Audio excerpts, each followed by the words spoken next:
A little background information about me. I have PD, a panic disorder.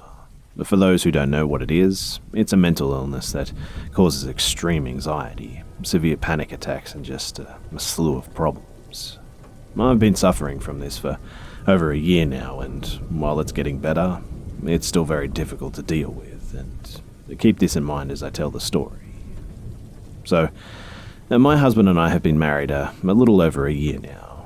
The time that we were married, unfortunately, I was undergoing medical issues that no doctors could seem to explain. I was having panic attacks all the time, and they would be so severe that I would have to be taken to the ER, where they would have to literally sedate me to calm me down. I was also losing weight at an exponential and scary rate, becoming sicker and sicker as time just went on. Not even a month after we married, I lost my job and was homebound while my husband worked second shift, which was 4 p.m. to 3 a.m. He would arrive home around 4 a.m., leaving me alone most of the time. My parents and younger brother live close by, perhaps a 10-minute drive at most, but at the moment, my mother, who is a school teacher, and father works in a factory, were unable to watch over me. They called as frequently as they could, but that was all that they could really do. In May, I was told by doctors that I was literally at death's door, and unless something happened quick, my family was going to lose me. I was given medications to help with the panic attacks and to get me to eat and all that sort of stuff. They wanted to hospitalize me, but I refused. My parents decided that when they and my younger brother went to Florida the next month, they were taking me with them too. Again, keep in mind, I am both anxious and extremely sick. Around this time, the real issues began though. Not with me, but with our neighbors. See, we've never actually met our neighbors personally. My husband lived in the trailer for a month on his own before we married, and he always said that they were really odd, but they didn't seem to be of any concern really. However, once I came into the picture, that all changed. The person who lived in the trailer before us was actually a cousin of mine who rented from another cousin and his wife who lived states away. Nora was a huge druggie and a drug dealer, so people got used to getting their fixes and drugs at the trailer we now live in. Then, a few months before we moved in, she got into trouble with the law and landed in jail for some time. I guess our neighbors, who, according to our landlords, were drug addicts and raging alcoholics as well, thought that perhaps she was back. I'm not quite sure. I suppose that maybe it was because I was so sick and my husband slept when he could from both working odd hours and taking care of me, but they never actually saw us. They just knew that someone was there. They became active at night though, and during the day, they were pretty much quiet. Every once in a while they would do something outside, but for the most part, nothing really happened. It was always after my husband left for work and my car was still there, which should have told them that at least someone was still home, right? It started off innocently enough too, driving up and down in front of the house, parking in the road directly in front of it and waiting. They'd honk the horn, but I'd ignore them, and several times I called my parents, asking them what to do. They said for the time to just try and ignore them because they thought that Nora was back, and after some time, they'd get the hint that it was new people and just leave me alone. So I did just that, for a time at least. When they started driving up the driveway, though, and stopping at the porch, that's when I first called the cops. Well, all I was told was that as long as they didn't encroach on my actual property, there was nothing that they could do. They advised me to turn on the lights to my house to signal that I was home. I couldn't sleep, despite needing to. I had mono and panic disorder and depression, and I desperately needed sleep, though. My husband had the weekends off, and you can guess it. No issues during the weekends. It was just really insane and infuriating, to be honest, and everyone believed me when I said I was having problems, but there was only so much that they could do. My father-in-law brought over one of his shotguns, a 12-gauge, knowing that I was a pretty good shot. He told me to use it if need be. Another background thing, too, is that I shot trap for years, and when I was 18, I placed second in districts. I chose not to go to state, but knowing I was good enough for second was a proud moment for me. And my father-in-law made me promise too that I would use it if it came to it, so I did. So one night, my husband was at work and I guess my body finally shut down. I fell asleep for once, only to be woken up around 1 a.m. by the sound of our neighbour's truck tearing out from behind the trailer. I jumped up and looked outside to see them driving out of our driveway. They started speeding up and down the front of the house, and I called the cops again. I called my dad, and my mum and my dad came over because I was in a full panic attack. My dad called my husband too, who came home immediately, and there were tyre marks in the grass behind the trailer, but they couldn't necessarily prove that it was them, despite me describing their truck down to the dents. My dad told the cops that this had been going on long enough, but again, not enough evidence or proof. A week and just one more week until I could go with my family to Florida. Somehow, I managed to be a bridesmaid in my older brother's wedding too, despite being so sick. I was doped up on medications to keep me calm so I wouldn't have a panic attack, and to be honest, I don't recall much about that day other than it poured rain. My husband, naturally, was at work, and I was sitting at home and our two cats asleep rather soundly. I was playing my 3DS, The Stories of Seasons, relaxing, with Markiplier on the TV for a background noise, and the time was around midnight, I'd say, when my cat suddenly woke up and came unglued. They ran to the side door and then to the front door, growling and hissing and their hair on end. They had never behaved that way, so I started to get up to see what it was that they were freaking out about, and that's when I heard it. Someone whispered, "How are we going to do this?" I froze and I heard them. I heard their footsteps as they walked up and down the front porch. I wasn't sure how many there were, but I knew for a fact that there had to be at least 3 men outside. My curtains were closed and most of the lights were off, but the TV was on, and surely they heard Markiplier's eccentric volume, right? They had gotten quieter, and I heard their footsteps on the porch again. I grabbed my phone, shakily swiping until I found my dad's number and called him. I remember breathing hard and feeling a panic attack setting in. "Hello? Dad, they're here. They're here, on the porch. They want to get in." "Listen, I'm on my way. Just call the cops, okay?" I hung up with him and then heard them talking amongst themselves on how they wanted to break in, what they wanted, and all that sort of stuff. I ran into the bedroom, grabbed the 12 gauge, opened the chamber to see it fully loaded, and then called the cops. I left the lights off. I decided I was going to have them caught this time, and I wasn't going to run them off. The dispatch answered, and I told him what was going on. As sick as I was, I managed to hold the shotgun to my shoulder and pointed it at the door, remembering everything my dad taught me about shooting while I was a hunter and when I shot trap. But I was still scared out of my mind, although somehow I managed to keep my panic attack down, but I was still breathing really hard. "Listen, calm your breathing, hun. You said they're outside, right?" "Yeah, I heard one say that they heard me, and then the other said that it wouldn't be a problem. They're coming, sweetie, I promise. I'm armed, though, okay?"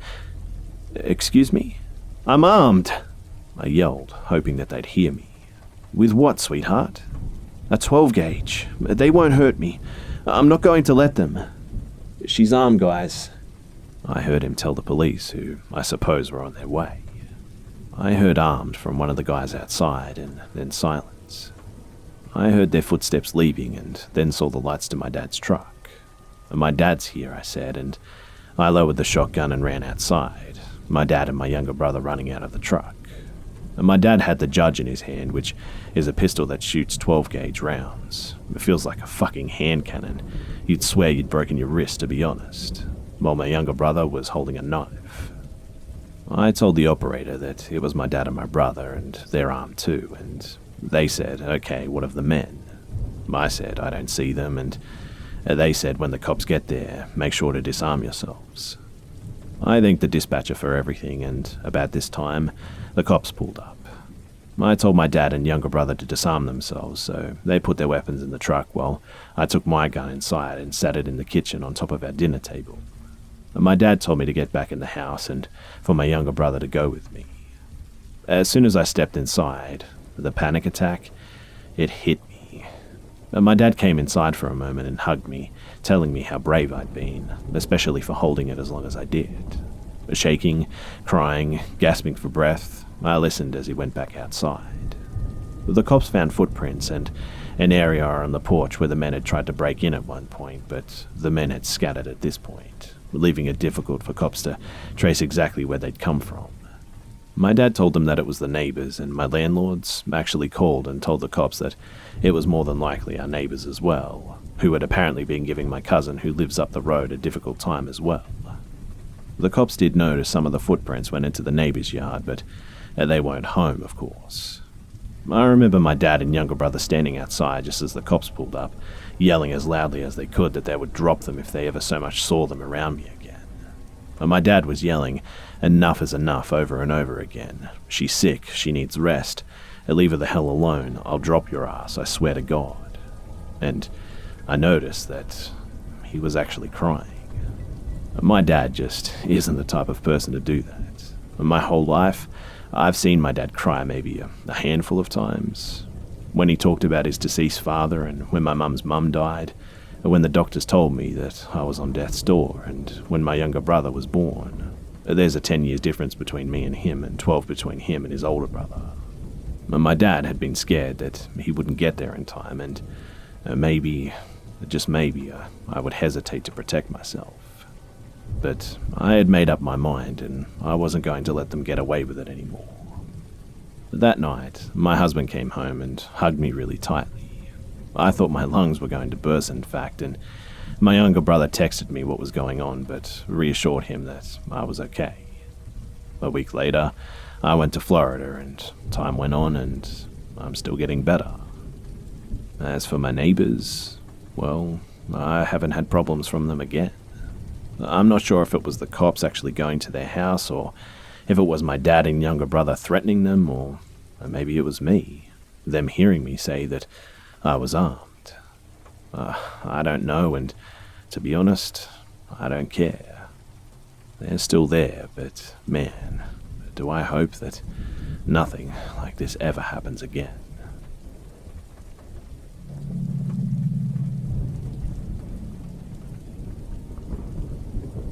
I was about 13 or 14, and I was babysitting 2 boys for some church members.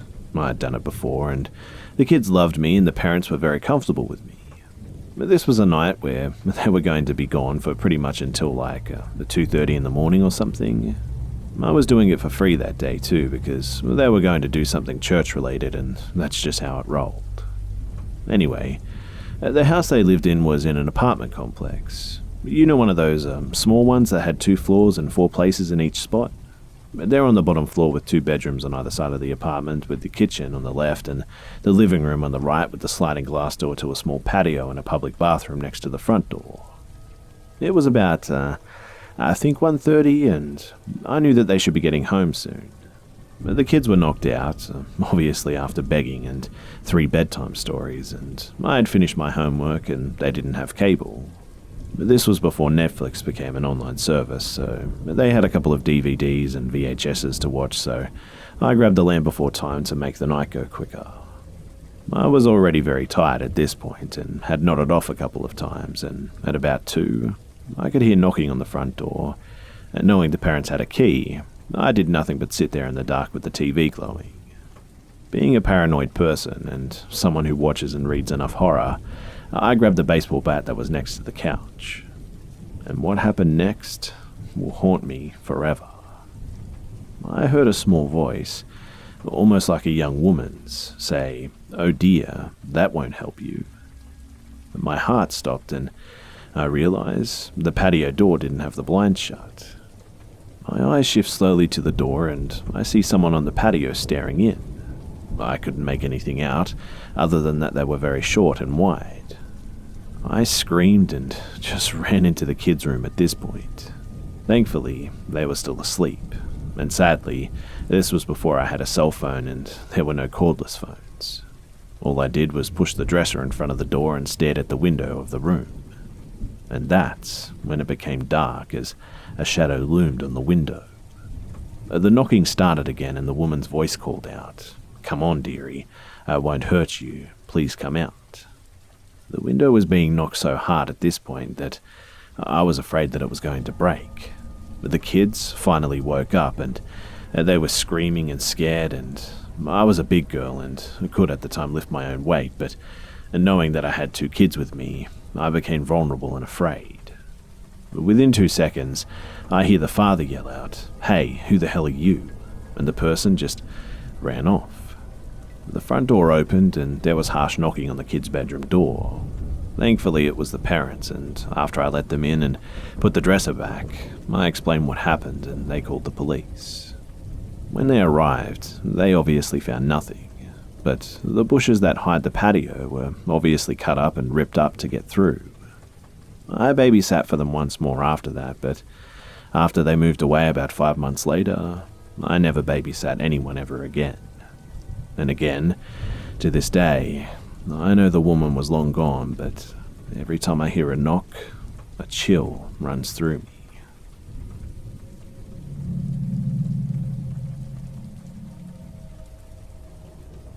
So a few weeks ago, I was up late and wide awake and realized that I hadn't eaten dinner. It was around midnight and I wasn't in the mood for drive-through and hadn't done grocery shopping.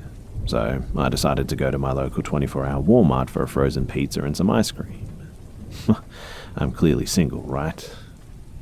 My city is very middle class, very quiet, very suburbia, so I really was not feeling at all concerned about going. I got to the store and then sat in my car for a minute, just checking a text that I'd received while driving. I saw something out of the corner of my eye, but initially I just ignored it, and I'm in a parking lot, of course, and there's going to be movement, right? However, some gut feeling made me just look over, and I noticed someone was, straining to catch a glimpse of me. Now, this isn't too abnormal because I actually have a shaved head and I'm a woman and I get a lot of looks for it on a regular day, especially living in suburbia. But people are always drawn to take an extra glance at the unusual, and I see people all the time doing the scan because they want to figure out if I'm a guy or a girl, or if I'm sick. I mean, why have I shaved my head, right? I'm not a punk or alternative, and I definitely appear healthy, so I understand to a point that confusion, or the stares at least. I don't get that weirdness in the city, but that's beside the point, I guess. So, as I glance at him quickly, I have the old half smile, we both are acknowledging each other so you can stop now, non-verbal thing going. My state is pretty passive-aggressive, so that's a thing here too, and he quickly looks away. I go back to my text. A tingling feeling on the back of my neck makes me look over though, and now I'm really creeped out.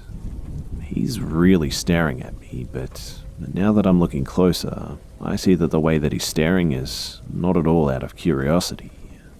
I look at his eyes and they're dead and blank and menacing, all at the same time, if that makes sense. Something just about his eyes sent ice through my gut. I seen that he's in a rusty truck full of weird shit and dirty plastic bags and has a giant smear of what looks like blood all over the passenger door. Like old dried blood. I grew up in a family of hunters, so I know the sight of blood when I see it. And, mind you, there was a lot of it. I just had all of my instincts screaming that something was terribly, terribly wrong with this guy. But this all takes about 30 seconds, I'm guessing. But to describe his looks, his face kind of was similar to Warren Jeff's. Not that it matters, but I'm just trying to paint a picture here. I should mention too that he was not blinking and he was really straining to see me. He held up his phone without looking at his phone and still not blinking. And then there was a flash. He's just taken a picture of me. I'm scared at this point and my fingers and knees are trembling, and I push down on the brake and it takes me a few tries to push the button to start the car. He takes another picture and he starts his truck. And well, I drove right the fuck out of that parking lot and onto the main road. He's following me and I debate calling the police at this point. I'm about to call when I realize that he's not behind me anymore. Okay, so I guess I'm fine then. everything is good and everything's cool. I took the long way back to the store. Yes, back to the store. Apparently, I'm incredibly stupid. Anyway, I get to the store, a little jumpy, but he's not around. I'm inside with my basket, and I have my pizza, and now I'm browsing for my ice cream that I'd like, and I see another flash. I turn, and it's him, at the end of the aisle, and he's still holding his phone up weirdly without looking at it. His clothes are dirty as hell, and now I'm pissed, and I yell, "Oh, fuck this dude," because I get aggressive when I'm scared. I slammed the freezer door shut and began stomping toward him, even though I was fucking terrified, mind you, to try and scare him off, and it kind of worked, and he ran off. The ice cream is near the registers, so I grabbed a random one and just very quickly hustled to the register. But he wasn't behind me at this point. So I start ringing up and look behind me, and he's in the woman's clothes section, which is right behind the register, and he has his hand on a pile of shirts, and he's kind of fingering or rubbing the shirt on top and looking at me. I told the cashier as quickly and as quietly as I could what was happening, and she called the MOD, who I guess called the police. She advised me to stay by her, and he must have gathered what was happening and just scampered off at this point. But by the time that the police arrived, he was gone, and my shock had worn off, and I was visibly upset. The police not only walked me to my car, but followed me home too. It's not too far, to make sure that I wasn't followed by the creep. I'll never go to that store again, and I've been getting just so creeped out coming home at night. I live alone half the time too, and my daughters live with me the other half of the time, and honestly, I just don't feel safe anymore.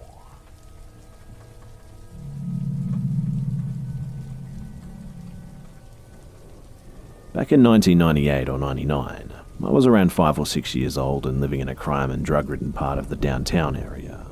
Our house had a giant backyard that was full of thick jungle-like trees and bushes that had been taken over by the earth and also random passerbys. We knew this due to the heroin needles that were around and half a mattress that had once been on a forest floor that had since grown 15 feet into the air with trees. But there was also a path that people would use as a shortcut to the main road, so there was a lot of traffic with shady people passing through. When you're a kid, this is a nightmare of a backyard, so I was spooked since the time we moved in. I would complain constantly to my mum about someone watching me from outside my window when I would try to sleep. And once or twice, there had been times of him watching me, and he had shined a flashlight in my room, and I saw a flash of his face, which I can still picture. His dark eyes burned through me, and for a while, I never said anything, but eventually I told someone.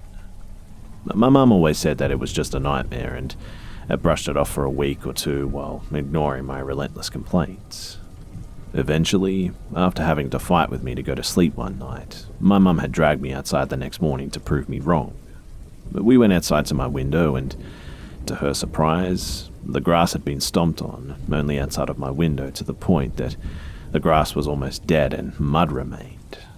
There were also tons of scratch marks from a tool of some kind just outside of the window, as if someone was trying to break in. I was in a basement with one of those small windows that don't open, so breaking in through there is super unlikely, but it still shook my family. My mum was horrified, obviously, and had started making plans to move, but we were so broke growing up that leaving right away was just not an option. Around that time, me and my best friend, who was also my next-door neighbour, had become inseparable. We hung out almost constantly and had no sense of danger, and would do dumb stuff like go to other neighbours' houses and ask for candy and whatnot. Our favourite was this elderly lady who always had hostess cakes for us, and we would actually go inside her house to hang out there. She was unbelievably nice and took care of us in a way, and our parents had no idea that we did this, but it was our little secret. One day, we were playing around the neighbourhood and my mum yelled for me to come home so we could go pick up dinner just around the corner. But we were only gone for 15 minutes at most, and when we came back to the house, we were in complete shock. The street was closed off with crime scene tape, but there were 2 of 3 new station vans, a dozen police cars, and either a life flight helicopter getting ready to touch down or a news helicopter of some sort. Apparently, while we were gone getting our food, a man who was not from the neighborhood but had been staying with his mum for the last few weeks had walked past my best friend's yard and saw her on the phone. She was talking to a friend and making faces or whatever young kids do, and this man thought that she was making fun of him and talking about him on the phone.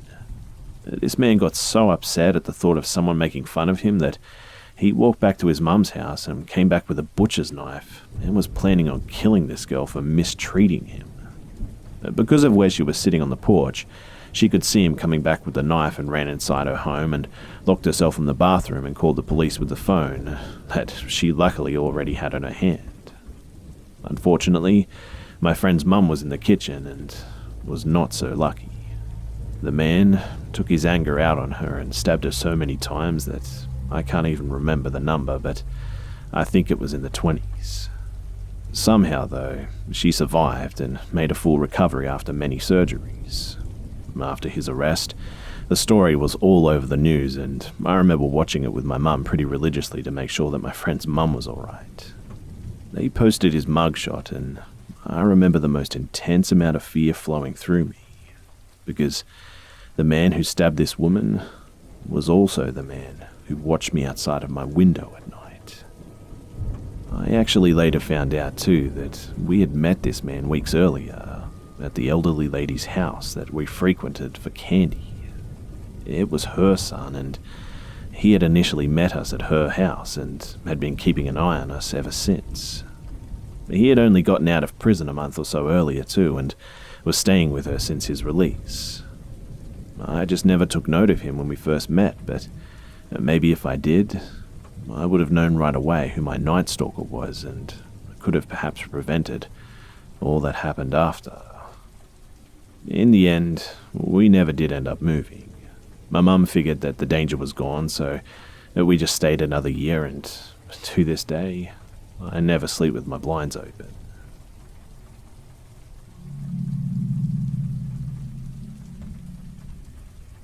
I've reached out to the mods with evidence to verify this story. I just have to send them this link after posting, so it may take a little while to get verified, but I'm noting this because I know that this story seems completely ridiculous, but the girl I experienced this with is actually insane. So, a lot of people may have heard about this girl.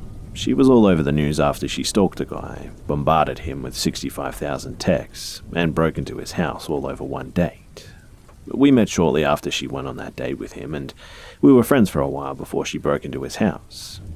At first, she seemed like a nice albeit quirky person. I met her when I spent a couple of months visiting the west coast of the US in the summer of 2017. I thought that she was cute and we spent a lot of time together. But we were living next door to each other for a few weeks and we were never really more than friends. I stopped having any sort of non-platonic feelings after she started talking about a guy that she had met on some dating website.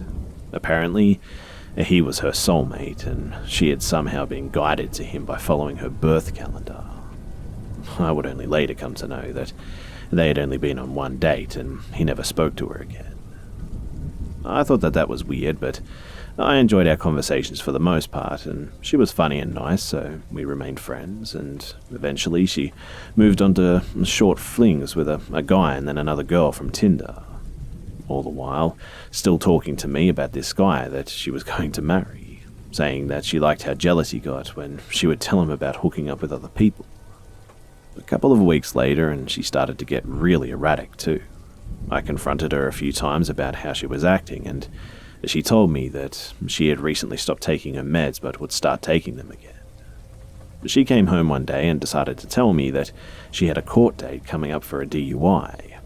I have no idea if this is actually true, but if there's a way to find that out, it happened in Arizona and her name is pretty easy to find, so someone could look it up if they wanted to know.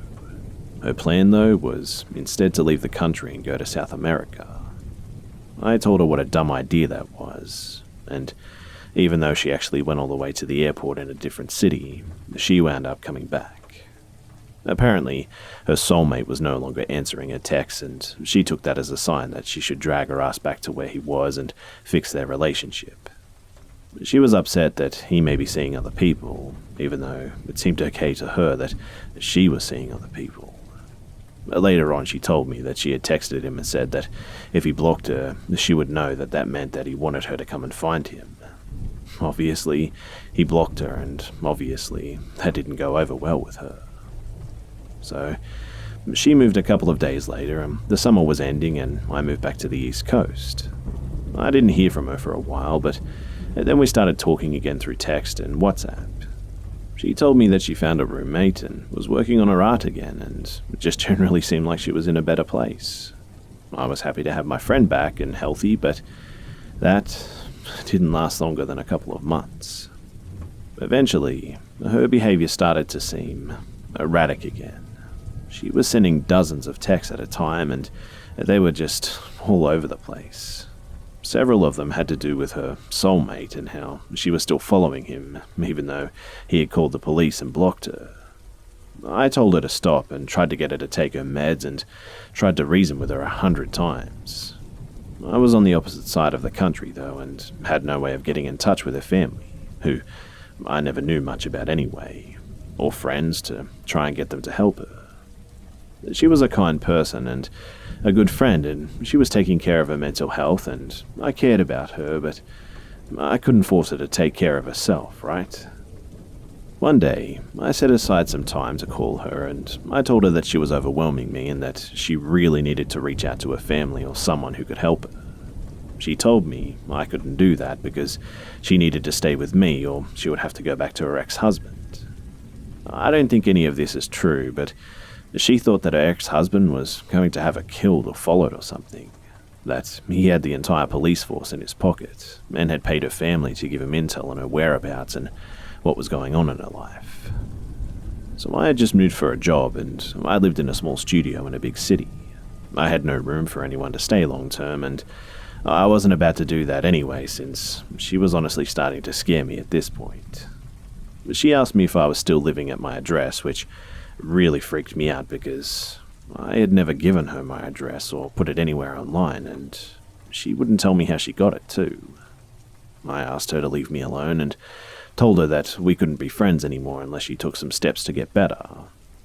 She obviously didn't take this well.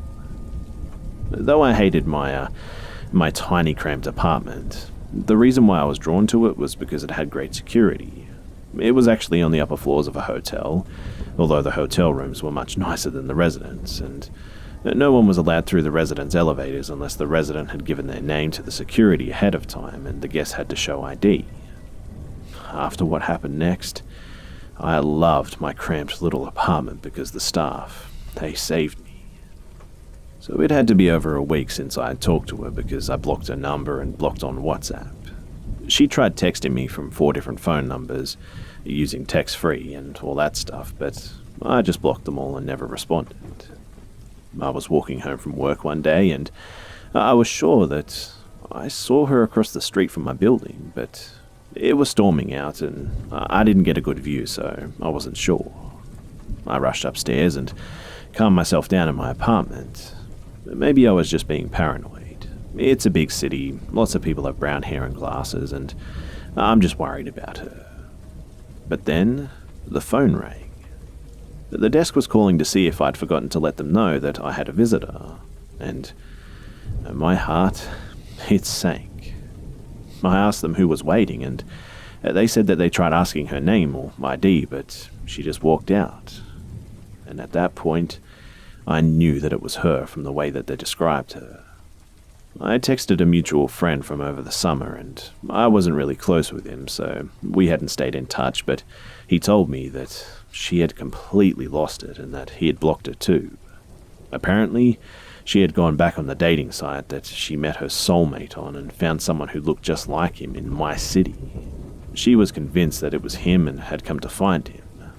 This was a very touristy city, but there was just no way that this guy had coincidentally come out here.